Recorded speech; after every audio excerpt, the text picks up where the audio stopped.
आप सभी को हमारा नमस्कार। आइए हम बात करेंगे आज के नए टॉपिक के साथ मकबूल फिदा हुसैन। भारत के एक ऐसे कलाकार जिनकी कला के पीछे पूरी दुनिया दीवानी हुआ करती थी, वह किसी और के पीछे दीवाना हुआ करता था। भारत का पिकासो कहे जाने वाले आज हम एम.एफ. हुसैन के बारे में बात करेंगे, लेकिन उससे पहले हम आपको बता दें कि यह हमारा कॉन्टेक्ट नंबर है 993694 6224 कॉन्टेक्ट नंबर है।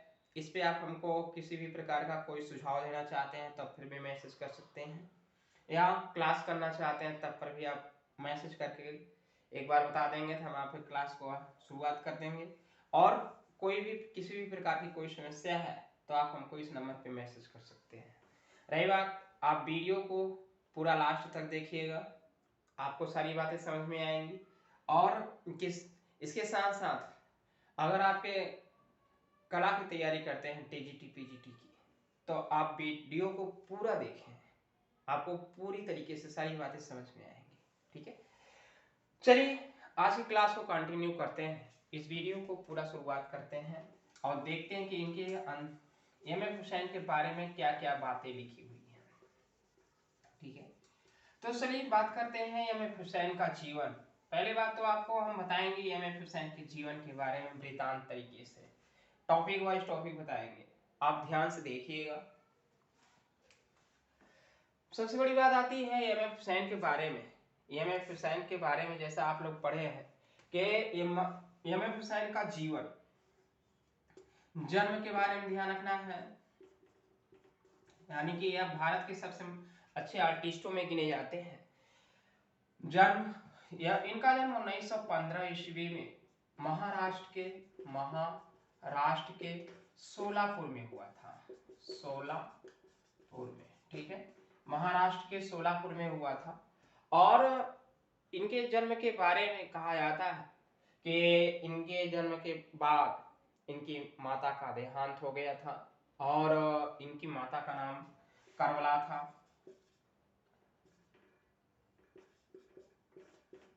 करबला। और इसके साथ साथ यह शिक्षा ग्रहण करने के लिए कहाँ, मध्य प्रदेश के इंदौर से, कहां से, इंदौर से इन्होंने कला की शिक्षा का प्रारंभ किया। मध्य प्रदेश के इंदौर से किसके शरण में आकर के सबसे पहले इन्होंने शुरुआत किया, इन्होंने दत्तात्रेय, इंदौर कला महाविद्यालय के उस समय थे कला प्रधानाचार्य दत्तात्रेय दामोदर देवला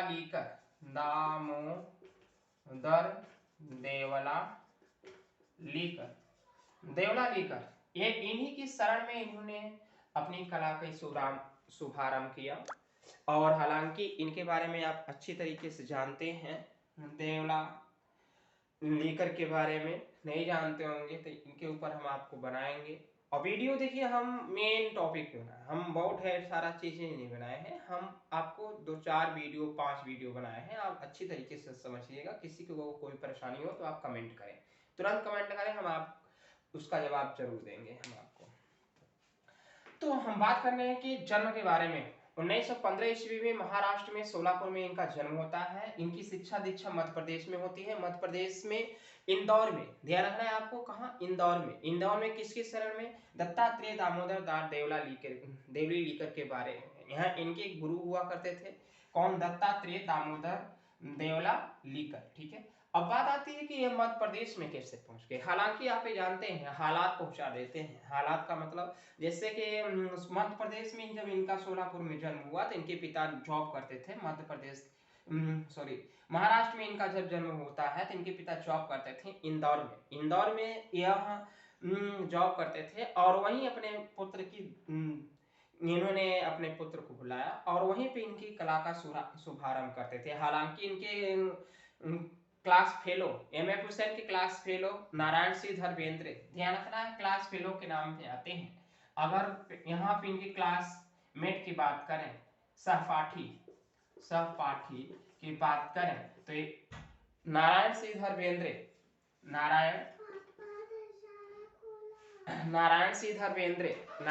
धर्मेंद्र के बारे में आप अच्छी तरीके से जानते हैं।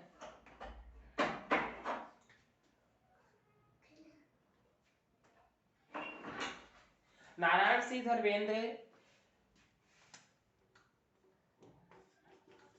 नारायण श्री धर्मेंद्र, यह इनके क्लास फेलो थे यानी सहपाठी थे। ठीक है, नारायण सिंह धर्मेंद्र के बारे में आप अच्छी तरीके से पता होगा आपको, इनके बारे में हम आपसे बात करेंगे एक वीडियो के बारे में। अब हम बात करते हैं जब इन्होंने स्टडी किया 1900 कहाँ पे 1936 ईस्वी से 1936 ईस्वी में इन्होंने स्टडी करना प्रारंभ किया। और स्टडी प्रारंभ करना कहाँ से शुरू करते हैं, मुंबई से, ध्यान रखना है। लेकिन इनकी कला की प्रारंभिक शिक्षा आपको इंदौर में ही देखने को मिलती है, इंदौर से ही दिखाई देती है। लेकिन यह आपके 1936 ईस्वी में महाराष्ट्र के जे स्कूल ऑफ आर्ट में प्रवेश करते हैं और मुंबई में प्रवेश करते हैं। हालांकि मुंबई में जब प्रवेश कर जाते हैं तो यहाँ पे इनको क्या दिखाया जाता है, इसके बारे में हम बात करेंगे और एक एक डेट वाइज के बारे में बात करेंगे ताकि आपको सारी बातें क्लियर रहे। ठीक है, चलिए अब हम बात करने चल रहे हैं आपसे एम.एफ. हुसैन के मुंबई के जहां पे इन्होंने कला के जीवन को शुरुआत किया, कला के दुनिया में कदम रखा। और ध्यान से आपको समझना है, कहने का तात्पर्य यह है कि एम.एफ. हुसैन के बारे में आपको ध्यान से समझना है, रटना नहीं है। अगर आप रट जाएंगे तो आपको सारी की सारी बातें धरी रह जाएंगी और वह रटा हुआ प्रश्न नहीं पूछा जाता कभी भी। आप समझिए, समझ करके आप उसका जवाब दीजिए, आपको सारी की सारी बातें क्लियर होती चली जाएंगी। ठीक है, और आज हम इसी के ऊपर बात करेंगे। ध्यान रखना है, सबसे बड़ी बात आती है 1936 ईस्वी की। 1936 ईस्वी में क्या हुआ कि इनके बारे में, एम.एफ. हुसैन के बारे में 1936 ईस्वी में क्या क्या बातें हुई। 1936 ईस्वी में जब Husain J School of Art में प्रवेश लिए थे, कहाँ पे, J School of Art, J School of Art कहाँ है, मुंबई में। इन्होंने क्या किया, प्रवेश किया। 1936 ईस्वी में यह प्रवेश लेते हैं। ठीक है, इस समय यहाँ पे इनके पास मुंबई में रहने के लिए पूरी तरीके से सुविधाएं नहीं थी, लेकिन यह सिनेमा घरों में काम किया करते थे। किसमें, सिनेमा घर में। यह पॉइंट आप याद रखेंगे, सिनेमा घरों में काम करते थे, यानी कि पोस्टर बनाते थे। क्या बनाते थे, पोस्टर बनाते थे। ठीक, हमारे कहने का तात्पर्य है कि MF. Hussain J School of Art में प्रवेश तो ले लिए, जैसे कोई भी स्टूडेंट रहता है। अब यह तो आपको अच्छी तरीके से पता है कि मुंबई एक बहुत बड़ी सिटी है और वहां पे इनको रहने के लिए ना मकान हुआ करता था ना घर हुआ करता था। तो यह अपने खर्चों को चलाने के लिए सिनेमा घरों में यानी पोस्टर बनाया करते थे। सिनेमा घर का पोस्टर का मतलब, जैसे आप कोई भी चित्र बनाते थे तो चित्र में आपको यह भी दिखाया जाता था, जैसे कि किसी हीरो का आप चित्र बनाते हैं तो उसका पोस्टर बनाते थे। किसी भी आप कोई लिखना पढ़ना होता था उसको करते थे। किसी फिल्म का प्रचार करना था तो उसको दीवार पे लिखते थे। तो वह आपके क्या काम करना शुरू कर देते हैं एम.एफ. हुसैन 1936 ईस्वी के बाद। इसके बाद होल्डिंग बनाते थे। हालांकि होल्डिंग भी आपको बहुत होल्डिंग ध्यान रखना है। होल्डिंग क्या होती है, कभी कभी आपको यह ध्यान, banner, holding, banner, pamphlet, kiosk, यह विज्ञापन के एक प्रचार माध्यम होते हैं। ठीक है, तो सिनेमा पोस्टर क्वालिटी का इन्होंने चित्र बनाना शुरू किया और होल्डिंग बनाते थे। इसके बाद फुटपाथ पे रहते थे। कहाँ पे, फुटपाथ पर रहते थे और फुटपाथ पे सोते थे और फुटपाथ पे रहते थे। इसके साथ साथ कला की शिक्षा के अध्ययन के लिए यह जे स्कूल ऑफ आर्ट जाया करते थे। यानी आप आम भाषा में हम समझिए तो 1936 ईस्वी में जब यह कहाँ आ गए, मुंबई में इन्होंने प्रवेश लिया। और मुंबई में कहाँ पे, जे स्कूल ऑफ आर्ट में। तो यहाँ पे इनको रहने के लिए पूरी तरीके से सुख सुविधाएं नहीं थी। इन्होंने सिनेमा घरों में काम करना शुरू किया और इसके बाद एक पोस्टर क्वालिटी के चित्र बनाना प्रारंभ करते हैं, होल्डिंग भी बनाना प्रारंभ कर देते हैं और फुटपाथ पे रहते थे और कला का अध्ययन करने के लिए जे स्कूल ऑफ आर्ट जाते थे। इतनी बातें हमने आपको बता दिया। कहाँ, 1936 ईस्वी में। हमने 1915 का जिक्र किया 1915 ईस्वी में, जिसमें हमने आपको बताया कि इनका जन्म हुआ। लेकिन जन्म कहाँ हुआ? महाराष्ट्र के सोलापुर में। उसके बाद ये कहाँ आते हैं? इंदौर। इंदौर में इन्होंने आते इन शिक्षा ग्रहण किया दत्तात्रेय देवला लेकर से। और इसके बाद 1936 ईस्वी से इंदौर से यह सफर के लिए निकल पड़ते हैं। कहाँ पहुंच जाते हैं? मुंबई। मुंबई में इन्होंने जी स्कूल ऑफ आर्ट में शिक्षा ग्रहण करने के लिए प्रवेश करते हैं। इतनी बातें हमने आपसे जिक्र किया। और प्रश्न पूछे जाते हैं, यह प्रश्न पूछा जाता है कि ऐसा कौन सा कलाकार है जो कि अपने जीवन की शुरुआत, अपने जीवन का कैरियर, अपनी जिंदगी की शुरुआत, अपनी कला की शुरुआत एक सिनेमा घरों से किया। सिनेमा घरों से किया किसने? मकबूल फिदा हुसैन, यानी एफ हुसैन। ठीक है, एफ हुसैन, भारत का पिकासो कहे जाने वाले हुसैन। इनकी कला की दुनिया की शुरुआत किससे होती है? होर्डिंग से होती है, पोस्टर से होती है, पंपलेट से होती है। यानी आप कह सकते हैं कि इनकी कला की शुरुआत आपको सिनेमा घरों से होती है। ठीक है, इतनी बातें आप जरूर याद रखेंगे, यह काफी महत्वपूर्ण पॉइंट के अंतर्गत आपका गिना जाता है। ठीक है, तो अब हम अगले पॉइंट पे 1936 हो गया। अब हम अगर आपको अगले पॉइंट पे बात करने चल रहे हैं 1941। 1941 में क्या हुआ कला के क्षेत्र में एम एफ हुसैन के बारे में, इनके बारे में अब हम आपसे बात करेंगे। हालांकि वीडियो को आप पूरा देखें, आपको सारी की सारी बातें क्लियर हो जाएंगी। आप धीरज रखें, कौन कौन सा टॉपिक के अंतर्गत कब हुआ, कैसे हुआ, वह सारा चीज हम आपको बताएंगे, एक एक करके बताएंगे। ठीक है, अब हम बात कर रहे हैं 1941 में, 1941 ईस्वी के बारे में। ठीक है, ध्यान से सुनना। मुंबई में यह दूसरे नंबर के होर्डिंग पेंटिंग के रूप में प्रसिद्ध हो गए। ध्यान रखना है, मुंबई में दूसरे नंबर पर होल्डिंग पेंटर के रूप में जाने गए। अब होल्डिंग पेंटर का तात्पर्य क्या है? होल्डिंग जिस तरह से कियोस्क होता है, बैनर होता है, जिस तरह से देखिए कि यह आप देखे होंगे कि यहाँ पे एक पंपलेट लगा रहता है या यहाँ पे ऐसे ऐसे प्रचार के लिए, तो यह आपका क्या है? यह होल्डिंग है। जैसे यहाँ पे यह लटका रहता है या पोल है, इस पोल में यहाँ पे लिखा रहेगा प्रचार के लिए, तो यह होल्डिंग कहा जाता है। क्या है? होल्डिंग। ठीक है, होल्डिंग में गणना की जाती है। इसके चारों तरफ अगर लगता है उसको कियोस्क कहा जाता है। तो इस तरह जो चौराहे पे लगता है, चौराहे पे कियोस्क ही लगता है। ठीक है, तो 1941 ईस्वी में मुंबई में यह दूसरे नंबर पे होल्डिंग पेंटर के रूप में जाने गए और बहुत ही फेमस रहे उस समय। अब इसके बाद अगला जो पॉइंट आता है 1941 ईस्वी में विवाह भी हो गया। यहाँ पे ध्यान रखना है, इनका 1900 विवाह भी आपका हो गया। विवाह हुआ, विवाह के साथ साथ इसके उपरांत यहाँ पे यह इन्होंने क्या किया, विवाह जब हो गया तो फर्नीचर की नौकरी करना शुरू कर देते हैं।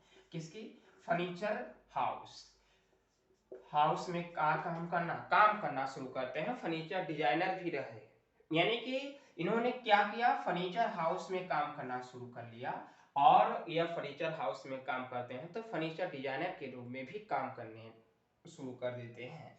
कौन? M F Husain. M F Husain ने 1941 ईस्वी में दो घटनाएं आपके सामने आई, सॉरी 3 घटनाएं। पहला बात तो मुंबई के दूसरे नंबर पे होल्डिंग के रूप में जाने जाते हैं। दूसरी बात आती है कि इनका विवाह भी होता है 1941 ईस्वी में। तीसरी बात आती है कि फर्नीचर डिजाइनर भी रहे और यह फर्नीचर विवाह के बाद ही इन्होंने फर्नीचर डिजाइनर में काम करना शुरू किया। अब अगले हम बात करेंगे कि यहाँ पे 1946 ईस्वी में कई सालों तक इन्होंने काम किया। अब 1946 ईस्वी में आते हैं तो 1946 ईस्वी में ये क्या करते हैं कि इनका विवाह हो जाने के उपरांत तो हुसैन फर्नीचर की नौकरी, ध्यान रखना है, फर्नीचर की नौकरी सिर्फ यह पैसे के लिए किया करते थे, यानी और इसके बाद यह फर्नीचर की नौकरी छोड़ देते हैं। 1946 ईस्वी में इन्होंने फर्नीचर की नौकरी छोड़ दी और सिर्फ जल रंग में दृश्य चित्रण करना आरंभ किए, यानी कि जल रंग में दृश्य चित्रण प्रारंभ करते हैं। ठीक है, कब? 1946 ईस्वी में। 1946 ईस्वी में इन्होंने जल रंग में दृश्य चित्रण प्रारंभ किया। ठीक, अगली बात आती है 1947 ईस्वी की। 1947 ईस्वी में इनके सामने क्या आया कि 1947 ईस्वी में इनके चित्रों का देखने के लिए प्रसिद्ध चित्रकार एन.एफ. सूजा आए। यानी कि इनके चित्रों को जब ये जल रंग में कौन एम.एफ. हुसैन पेंटिंग बना करते थे, तो इनके 1947 ईस्वी में इनकी पेंटिंग को देखने के लिए एन.एफ. सूजा, फ्रांसिस न्यूटन सूजा, यानी मुंबई के ही चित्रकार हैं, यानी कौन, सूजा, जिसका पूरा नाम है फ्रांसिस न्यूटन सूजा, एन.एफ. सूजा उसको उनको कहते हैं। सूजा और राजा भी आए, ये दोनों चित्रकार थे, इनके साथ आते हैं और इनके एक अपने ग्रुप में, कौन से ग्रुप में, peg, PAG, progressive artist group में शामिल होने के लिए इनसे कहा। कब कहा? 1947 ईस्वी में। 1947 ईस्वी में इनसे एन.एफ. सूजा और रजा ने क्या कहा कि आप हमारे एक ग्रुप है, उस ग्रुप में शामिल हुई। कब कहा? 1947 ईस्वी में। इन्होंने उस ग्रुप को ज्वाइनिंग कब किया? 1947 ईस्वी में। उस ग्रुप का नाम प्रोग्रेसिव आर्टिस्ट ग्रुप, यानी आपका प्रगतिशील कलाकार दल या समूह कह सकते हैं, यानी कि कौन सा, PAG, प्रगतिशील आर्टिस्ट ग्रुप, प्रगतिशील आर्टिस्ट ग्रुप या प्रगतिशील कलाकार दल के नाम से जाना जाता है। तीनों ने 1947 ईस्वी में यह दल को स्वीकार किया और इसके बाद यहाँ पे सदस्य बने। ठीक है, 1947 तक हमने आपसे चर्चा किया। अब 1947 के बाद जो पॉइंट आता है, इसके साथ साथ यह प्रोग्रेसिव आर्टिस्ट ग्रुप के क्या सदस्य भी बनेंगे, ध्यान रखना है। अब सदस्य की बात आती है तो यह कब बन गए? 1947 ईस्वी में। 1947 ईस्वी में यह सदस्य बन गए। अब हम आपसे बात कर रहे हैं अगले पॉइंट पे। अब 1948 ईस्वी में एम.एफ. हुसैन के जीवन में क्या होकर के आया, इनके बारे में हम आपसे बात करेंगे।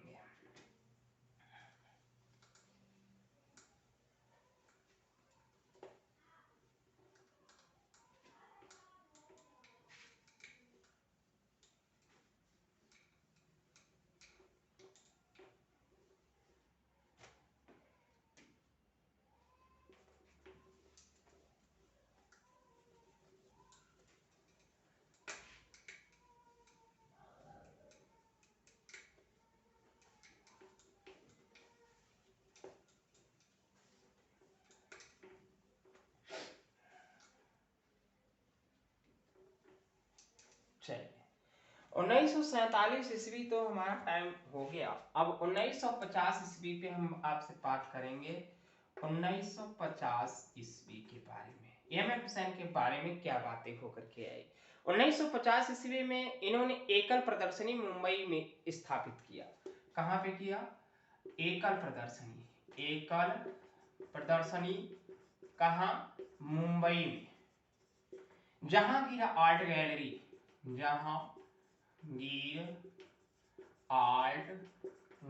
में। ठीक है, इन्होंने जहांगीर आर्ट गैलरी में यह एकल प्रदर्शनी का आयोजन किया। किसने? एम.एफ. हुसैन ने, जहां पे इनको चित्रों को पहली बार कई चित्रकारों ने इनके चित्रों को खरीदे और खास तौर से इनके चित्रों को जहांगीर भामा, होमी स्वर्णिम, इनके चित्र कई खरीदे थे। लेकिन आपको ध्यान रखना है कि 1950 ईस्वी में जो टीईटी में पूछा जाता है, जो टीईटी या प्रश्न पूछने जाने योग्य है, तो इनके एकल चित्रों की प्रदर्शनी 1950 ईस्वी में जहांगीर आर्ट गैलरी मुंबई में ही आयोजित थी। अब इसके साथ साथ इनके चित्रों के बारे में कई बार यह पॉइंट कई बार पूछा भी गया है, आप इसको ध्यान से याद रखेंगे। अगली बात आती है 1952 की। 1952 ईस्वी में क्या हुआ, इनके बारे में हम आपसे जिक्र करने चल रहे हैं। 1912 इनके चित्रों को विदेश में चित्रों में प्रदर्शनी आयोजित हुई, जिसमें से आपको ज्यूरिख, ध्यान रखना है, विदेश में इनके चित्रों को प्रदर्शनी लगी, जहां पे आपको ज्यूरिख ज्यूरिख में इनकी चित्रों का प्रदर्शनी का आयोजन हुआ 1952 ईस्वी में। अब 1953 में ध्यान रखना है, 1953 की बात देखिए कि 1953 ईस्वी में यह यूरोप भ्रमण कर भारत देश वापस आते हैं। यानी कि इन्होंने ज्यूरिख में विदेश में प्रदर्शनी किया, इसके साथ साथ यह भारत आ गए। कब? 1953 ईस्वी में यूरोप का भ्रमण करके, यूरोप का भ्रमण करके या कहाँ आते हैं? भारत। ठीक है, भारत आ गए। अब बात आती है 1954 ईस्वी में। 1954 ईस्वी में ललित कला अकादमी नई दिल्ली द्वारा प्रख्यात चित्रकार एनी बेसेंट के रूप में मनोनीत किए गए थे। यानी अभी इसके साथ साथ आपको ध्यान रखना है 1954, यह काफी महत्वपूर्ण पॉइंट आता है कि ललित कला अकादमी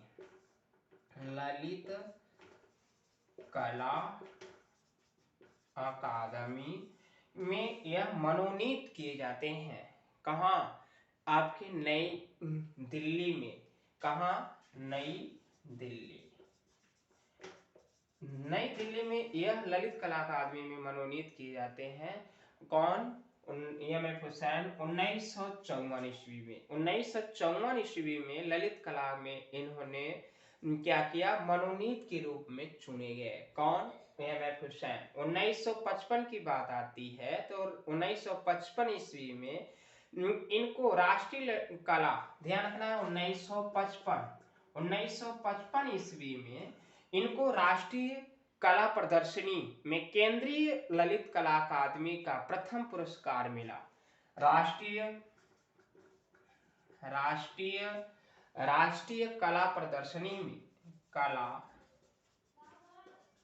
प्रदर्शनी में इनको केंद्रीय ललित कला अकादमी का प्रथम पुरस्कार, केंद्रीय ललित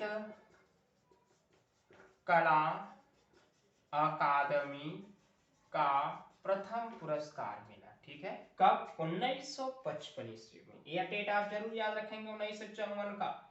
1954 काफी महत्वपूर्ण पॉइंट के अंतर्गत गिना जाता है। ठीक है, अब हम बात करेंगे 1971 में। 1971 में इनके अंदर क्या ऐसी बातें उभर करके आई जिससे इनको कला के क्षेत्र में बहुत योगदान रहा, देखने को मिलेगा आपको।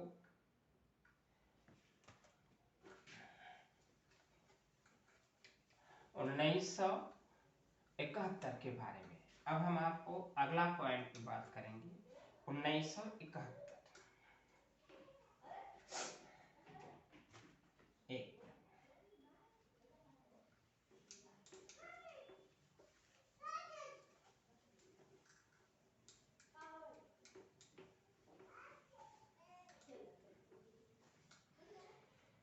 बात करने चले हैं अब 1971 की। 1971 ईस्वी में 1971 ईस्वी में इनके सामने क्या आया? इन्होंने महाभारत की कथा पर चित्र श्रृंखला बनाई। 30 चित्रों की चित्र श्रृंखला, ध्यान रखना, महाभारत के कथा पर चित्रों की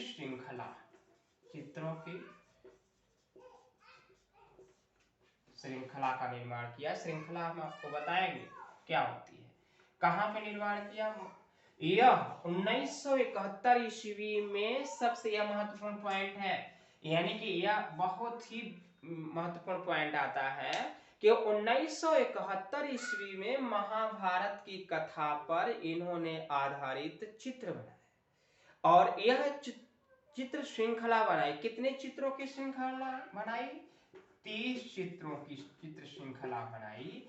और यह चित्र श्रृंखला जब इन्होंने बनाई तो यह ध्यान रखना है कि इनको ध्यान रखना है, यह आपके हैंडमेड पेपर पे बनाया, हैंडमेड पेपर यानी हाथ से द्वारा निर्मित यह पेपर पे बनाया। और यह चित्र श्रृंखला इन्होंने जल रंग में बनाया।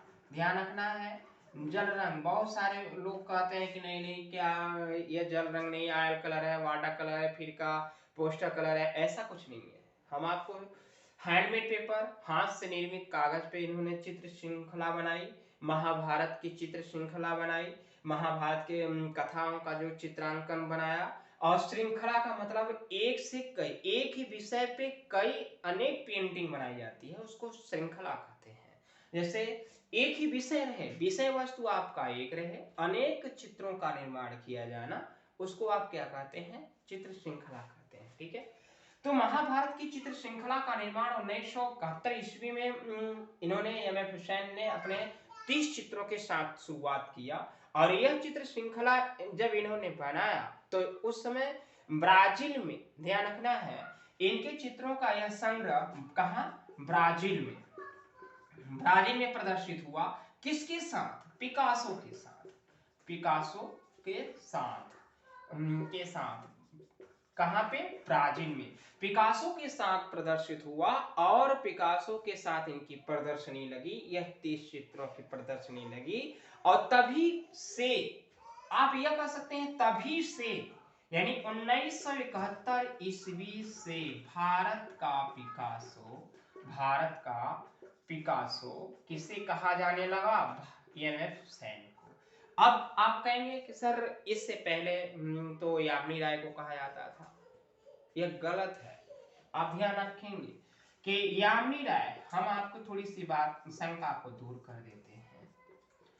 आप ध्यान रखेंगे कि यह यामिनी राय को आप कला का पैगंबर कहा जाता है। राष्ट्रीय महात्मा गांधी यामिनी राय जी से ज्यादा प्रभावित थे। हालांकि इनको आप भारतीय कला का पैगंबर कह सकते हैं, राष्ट्रवादी कला की संज्ञा दे सकते हैं, लेकिन यह भारत का पिकासो नहीं कह जाते। यह बात आप ध्यान रखेंगे। बहुत सारे लोग कहते नहीं, 1971 ईस्वी से पहले भारत का पिकासो यामिनी राय को कहा जाता था। न तो कभी ऐसा हुआ है, या फिर कहीं ना किताब में यह इसका जिक्र है। केवल और केवल आपको किताब में जो वर्णित मिलता है, इंडिया टू किसी भी मैगजीन पत्रिका में आप देख लीजिए, उठा करके कोई भी पत्रिका आप उठा करके देख लीजिए, तो भारत का पिकासो एम.एफ. हुसैन को ही रखा गया है, इनका नाम कभी नहीं आता। हालांकि महात्मा गांधी जी ने, इन्होंने यामिनी रंजन राय से काफी प्रभावित थे, बहुत ज्यादा प्रभावित थे। लेकिन और इसके साथ साथ महात्मा गांधी जी से कौन प्रभावित था? नंदलाल बोस प्रभावित थे। चित्रकार नंदलाल बसु या नंदलाल बोस बहुत ज्यादा प्रभावित थे। लेकिन यामिनी राय से कौन प्रभावित था? महात्मा गांधी जी प्रभावित थे। तो यह बातें तो आपको यहाँ पे यामिनी राय के बारे में पिकासो के रूप में देखने को नहीं मिलेगा। लेकिन जब भी अगर आपकी बात आए तो भारत का पिकासो केवल और केवल मकबूल फिदा हुसैन, एम.एफ. हुसैन को ही कहा जाता है। कब से कहा जाने लगा? 1971 ईस्वी से, जब से एम.एफ. हुसैन ने ब्राजील में अपने चित्रों की प्रदर्शनी पिकासो के साथ आयोजित किया, तब से इनको क्या भारत का पिकासो कहा जाने लगा। और इनके चित्रों का संग्रह, 30 चित्रों का संग्रह ब्राजील में पिकासो के साथ प्रदर्शित हुआ, प्रदर्शनी में आयोजित हुआ, और तभी से इनको भारत का पिकासो कहा जाने लगा। हालांकि इसके बारे में हम आपको डिटेल बताएंगे और सारी चीजें बताएंगे, कब कैसे क्या, लेकिन आप सिर्फ अभी वीडियो में सिर्फ इतना देखेंगे। ठीक है, अब हम अगली बात पे चर्चा कर देते हैं, थोड़ी सी बात पे, कि एम.एफ. हुसैन के बारे में कभी कभी ऐसा आता है कि 1900 कुछ विद्वान कला समीक्षकों को असयुक्ति, यानी कहने का तात्पर्य यह है कि असयुक्ति के रूप में मानते हैं कि नहीं, भारत का पिकासो आपको यहीं रखे जाएंगे, यामिनी राय, तो यामिनी राय गलत है, 100% गलत है, यह रॉन्ग है। आप 100% याद रखेंगे, जब भी सही है आपका मकबूल फिदा हुसैन, यानी एम.एफ. हुसैन। ठीक है, अब बात आती है, हम आपको थोड़ी सी बात पे जिक्र कर देते हैं कि 1971 में भाव, थोड़ी सी हम एक पॉइंट आपको बताना भूल गए कि 1966 ईस्वी में, ध्यान रखना है, यह तो 71 पे पहुंच गए, आप इसको एक पहले है 71 से, 1966 ईस्वी में, 1966 ईस्वी में कुछ पॉइंट आए। 1966 ईस्वी में आपको भारत सरकार ने, यानी एम.एफ. हुसैन को भारत सरकार ने क्या किया था कि पद्म, ध्यान रखना है, पद्म श्री सम्मान से सम्मानित किया था। किसको? एम एफ हुसैन को। एम एफ हुसैन को भारत सरकार ने पद्म श्री सम्मान से सम्मानित किया। कब? 1966 ईस्वी में। भारत के एक पहले आर्टिस्ट के रूप में जाने जाते हैं जिनको पद्म श्री, पद्म विभूषण और पद्म भूषण तीनों सम्मान से सम्मानित किया गया है। इसके साथ साथ हम बात करेंगे इनको 1967 ईस्वी में, यह 66 हुआ, 1967 की बात कर लें। 1967 ईस्वी में इनकी एक मूवी आई, इन्होंने चलचित्र पे भी काम किया, चलचित्र यानी कि चलचित्र सिनेमा घरों पे भी काम किया। इन्होंने एक मूवी बनाया जिनका नाम था through the eyes of a painter, यानी कि through the eyes of a painter. क्या नाम था? Through the eyes of the painter, through the eyes of the painter. ठीक है, यह 1967 ईस्वी में उसका निर्माण किया। किने? एम एफ हुसैन ने। और इन पे गोल्डन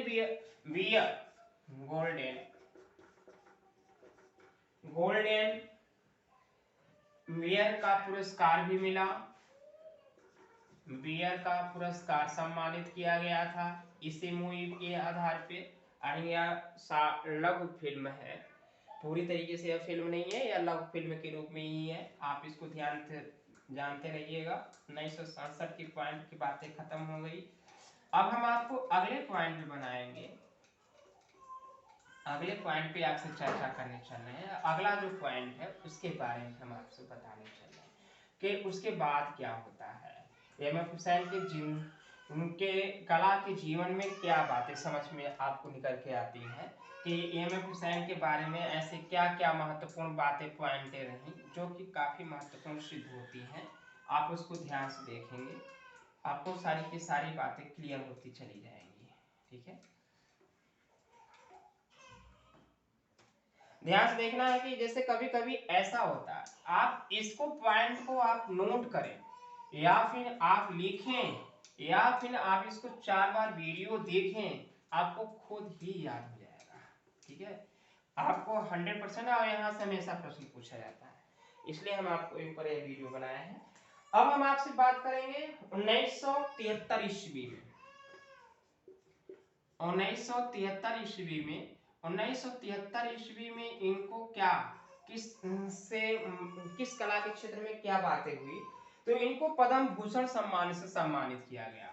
पद्म भूषण, ध्यान रखना है, इनको पद्म भूषण सम्मान से सम्मानित किया गया। अब बात आती है 1986 की। यह ध्यान रखना, 1986 में राज्यसभा सदस्य के रूप में जाने जाते हैं। कौन? मकबूल फिदा हुसैन। 1900 कहाँ, यह कब जाते हैं? 1986 ईस्वी। 1986 ईस्वी में राज्यसभा के, ध्यान रखना है, राज्यसभा, भारत सरकार ने इनको राज्यसभा के रूप में, राज्यसभा के लिए मनोनीत किया। भारत सरकार के द्वारा राज्यसभा के रूप में मनोनीत किए जाते हैं, मनोनीत किए जाते हैं। कौन? यही एम एफ हुसैन।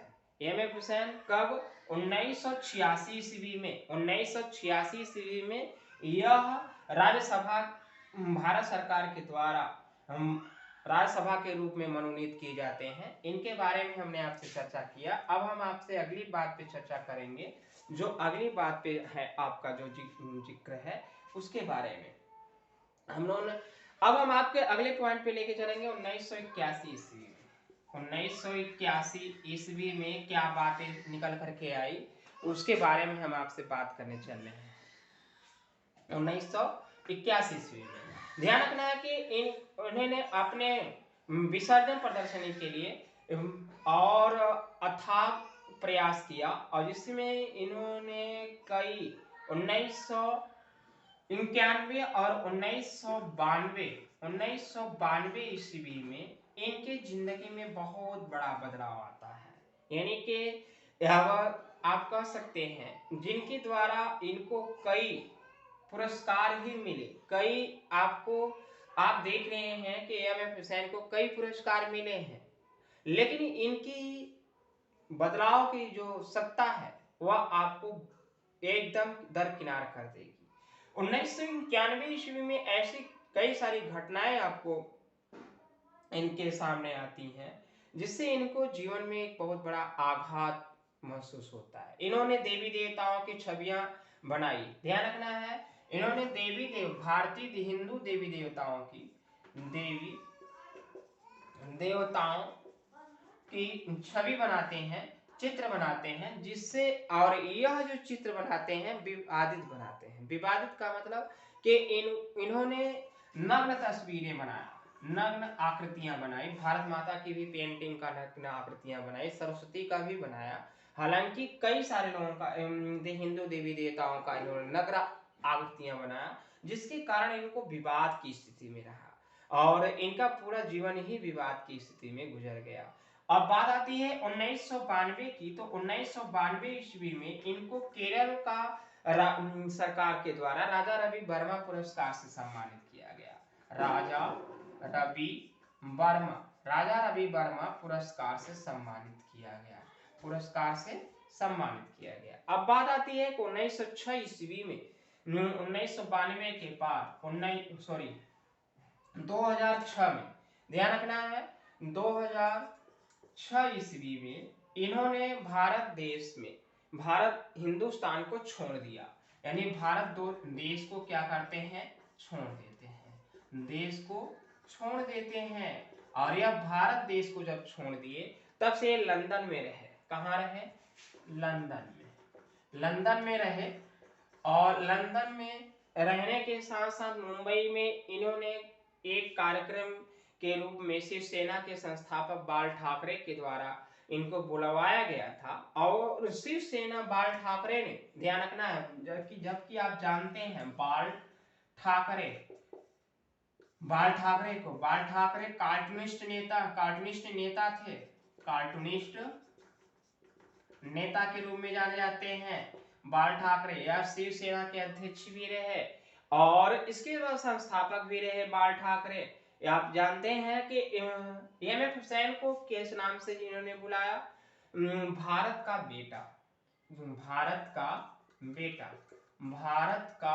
बेटा नाम से संबोधन किया। किसने, बाल ठाकरे ने एम.एफ. हुसैन को। ठीक, अब बात आती है 2008 की। 2008 में इन्होंने क्या किया, 2008 ईस्वी में आपको बता दें कि भारत माता की बनाई गई पेंटिंग के खिलाफ, भारत माता की पेंटिंग जो इन्होंने बनाया था वो काफी विवादित रही। काफी विवादित का मतलब बहुत ज्यादा। और कहा जाता है कि भारत माता की जो पेंटिंग बनाई इन्होंने, तो उसमें क्या हुआ कि 2008 में दिल्ली हाई कोर्ट में मुकदमा चल रहा था। और तब जब मुकदमा चल रहा था तो इनको ऊपर पाबंदियां लगाई गई। और भारत माता की जो पेंटिंग इन्होंने बनाई थी, भारत देश का नक्शा के आधार पे इन्होंने नक्शे पर, मानचित्र पर नग्न आकृतियां का चित्रांकन किया था। किसने, एम.एफ. हुसैन ने। भारत माता का जो चित्र था उसको नग्न बनाया और वह चित्र आपको इंडिया टुडे मैगजीन में छपवाया और वह छपा। और इसके बाद 2006 में 2006 से इनके ऊपर केस चलने लगा। 2008 में इनका दिल्ली हाई कोर्ट ने क्या किया, मुकदमा होने के साथ साथ इनको एक पेंटर की उम्र में कहा कि ऐसे पेंटर को हमेशा इस उम्र में घर में ही रहनी चाहिए, यानी कि इनको कहीं निकलने की इजाजत न दे। और उस मैगजीन में जब इंडिया टुडे में जब यह इनका जो पेंटिंग छपा था भारत माता का, तो वहां पे उन्होंने किस नाम से छापा था, पेंटर है या कसाई, इस नाम से इंडिया टुडे में और विचार मीमांसा में कई पत्रिकाओं में उनकी पेंटिंग का जिक्र हुआ था। हालांकि उसके बारे में हम आपको बताएंगे लास्ट में, आप ध्यान से सुनिए। तो हम बात कर रहे हैं 2008 की। 2008 में इनको बहुत बड़ा आघात लगा, बहुत बड़ा, मतलब कि दिल्ली हाई कोर्ट ने इनको कहा कि ऐसे एक पेंटर के इस उम्र में घर पर ही रहना चाहिए, जिससे इनको बहुत बड़ा सदमा लगा। इनकी जिंदगी में बदलाव आ गया। और इसके साथ साथ इन्होंने 2010 ईस्वी में कतर देश की नागरिकता प्राप्त किया। कहाँ की? कतर देश की नागरिक, कतर देश की नागरिकता प्राप्त किया। और 9 जून 2011 को, ध्यान रखना है, 9 जून 2011, 9 जून 2000, यह डेट काफी महत्वपूर्ण है। 9 जून 2011 को लंदन के एक हॉस्पिटल में इनका निधन हो गया। कहाँ? लंदन। लंदन के एक हॉस्पिटल था, लंदन में इनकी क्या होती है? मृत्यु हो जाती है और वहीं पे इनको दफनाया गया। इतनी बातें थी। हालांकि हम आपको मेन बातें पे चर्चा करने चल रहे हैं, मेन बातें हम आपको बताने चल रहे हैं, आप ध्यान से समझिएगा। अभी हमारा टॉपिक खत्म नहीं हुआ, अब हम टॉपिक के बारे में बात करने चल रहे हैं, तो आप ध्यान से समझें, ठीक है। तो अब हम इतनी बातों का जिक्र किया कि 9 जून 2011 में लंदन में इनकी मृत्यु हो गई और लंदन में ही इनको दफनाया गया। और इसके बारे में यह हमने आपको एक छोटा सा भूमिका बनाया था, एक छोटी सी समरी बनाई थी। हालांकि इनके बारे में हम आपको और बताने चल रहे हैं। अब आपका जो पॉइंट रहेगा वह आपके एग्जाम की दृष्टि से काफी महत्वपूर्ण है, जो कि हमेशा पूछा जाता है। और यह हमने आपसे जिक्र किया एक छोटी सी समरी के बारे में। समरी का मतलब आपको छोटा सा डिटेल। अब हम आपको EMF हुसैन के बारे में बताएंगे कि कला के क्षेत्र में क्या क्या बातें पूछी जाती हैं। अब आप ध्यान से समझने की कोशिश करेंगे, ठीक है। और हालांकि इसी वीडियो में हम पूरा कर देते हैं, नहीं तो अगर हम अगला भी आपको अलग से वीडियो बनाएंगे तो थोड़ी सी परेशानी हमको भी होती है।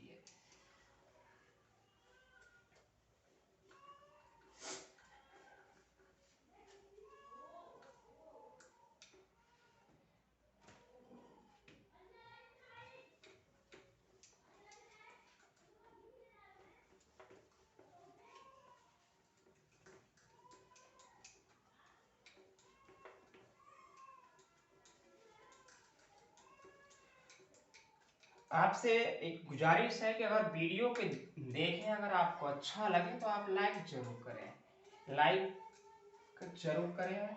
और अगर आप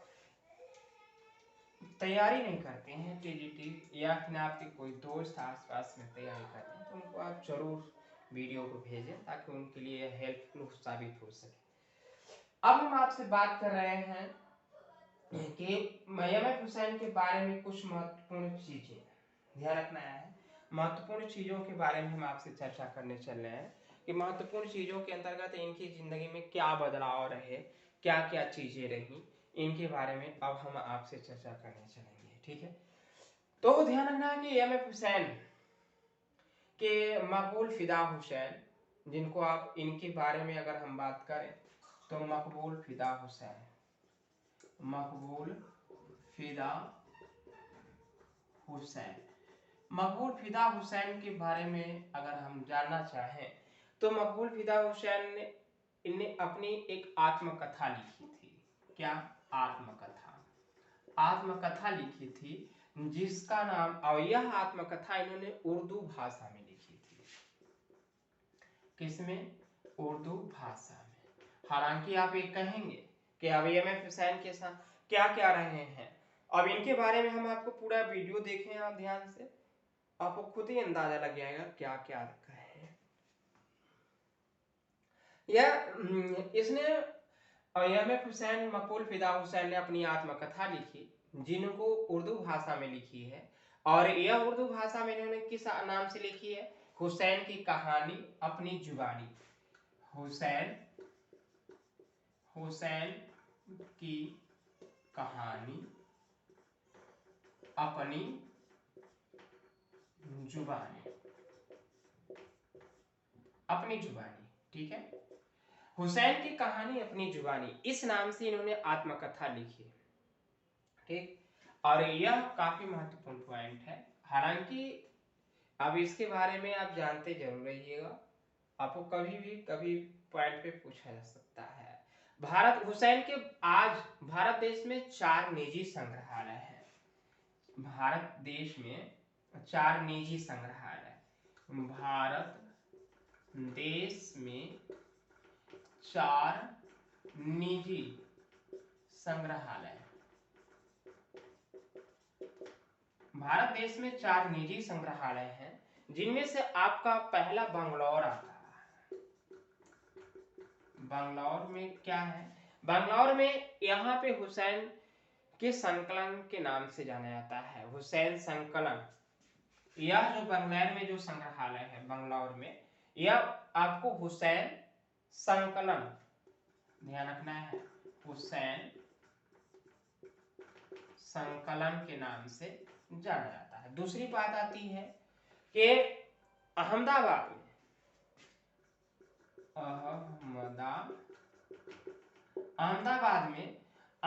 में हुसैन दोषी के नाम से जाना जाता है, हुसैन दोषी गुफा, हुसैन दोषी गुफा के नाम से यह अहमदाबाद का इनका संग्रहालय जाना जाता है। अब आती है तीसरा पॉइंट, फरीदाबाद के बारे में हम आपसे चर्चा करने चाह रहे हैं। फरीदाबाद में हुसैन की सराय के नाम से जाना जाता है, हुसैन की सराय के बारे में। और इसके बाद एक और है हैदराबाद में निजी म्यूजियम के नाम से जाना जाता है, निजी हैदराबाद, ध्यान रखें, हैदराबाद, यह आपका निजी म्यूजियम के नाम से जाना जाता है। यह 4 निजी संग्रहालय हैं, जिनमें से यह आपको महत्वपूर्ण पॉइंट आता है, यह कई बार भी पूछा गया है, इतनी बातें आप जरूर ध्यान रखेंगे। और इसके साथ साथ हम आपके इनके चित्रों के विषय के बारे में बता दें। देखिए, चित्र तो इनके कई हैं, आपको हालांकि अगर हम पूरा डिटेल करेंगे तो आपको कम से कम अभी 1 घंटे का टाइम लगेगा। 1 घंटे में चित्र, तब पर भी इनके चित्र पूरे नहीं हो पाएंगे, लेकिन हम अभी तक आपको इतनी ही बात बताए हैं। हम आपके सामने अगला वीडियो बनाएंगे एएमएफ हुसैन के बारे में पूरा आप, यानी कि उसमें केवल आपका चित्र, आपके सिनेमा पेंटिंग्स सिनेमा में। और एक बात कहा, अभी आपका हमारा यह पॉइंट सही पूरा नहीं हुआ कि जिसकी कला के पीछे दुनिया दीवानी हुआ करती थी, वह किसी और के पीछे दीवाना हुआ करता था, उसके बारे में हम आपको बताएंगे अगले पॉइंट पे, अगले वीडियो में।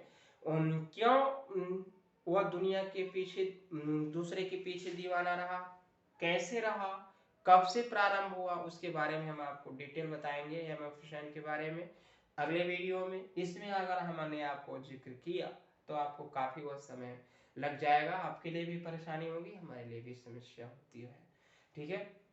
तो और एक बात हम आपसे और बता देते हैं वीडियो को बंद करने से पहले, अगर आपको हमारा ये वीडियो कैसा लगा आप कमेंट करके जरूर बताएं। दूसरी बात कि अगर किसी को किसी भी प्रकार की समस्या है तो आप 99 36 94 62 24 इस नंबर पे आप व्हाट्सएप कर सकते हैं, मैसेज कर सकते हैं। हमारी शाम को क्लास भी चलती है, आप क्लास को 3 दिन ट्रायल के साथ ज्वाइन कर सकते हैं। और कोई भी प्रकार की समस्या है तो आप कमेंट जरूर करें। Thank you so much.